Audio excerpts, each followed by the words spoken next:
Things we don't talk about a lot is how important the SADC region is to South Africa's agricultural progress.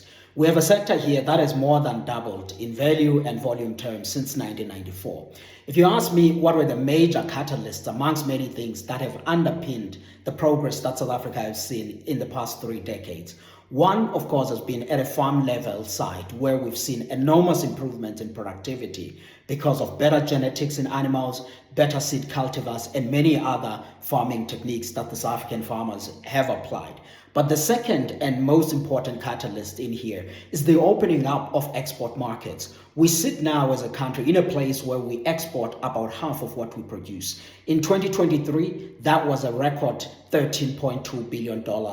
And we're the only African country in the top 40 global agricultural exporters, ranked at number 32 in 2023. If you were to ask where those exports go, you'll find that about 40% of them go to the African continent. 25% you have the EU, and then you have another similar percentage, the Middle East and Asia, and many other countries. But if you were to zoom in on the 40% of agricultural exports that go to the African continent, and you say, where in African continent, you realize that almost 80 cents in every $1 go to the SADC region. Therefore, when we talk about the need for stability in the SADC countries, yes, it has a lot to do with human rights and peace and unity and many other things that many folks have discussed. But one of the other aspects is that as the agricultural sector, we also have interest in ensuring that we are in a region that is peaceful and is prosperous, because this region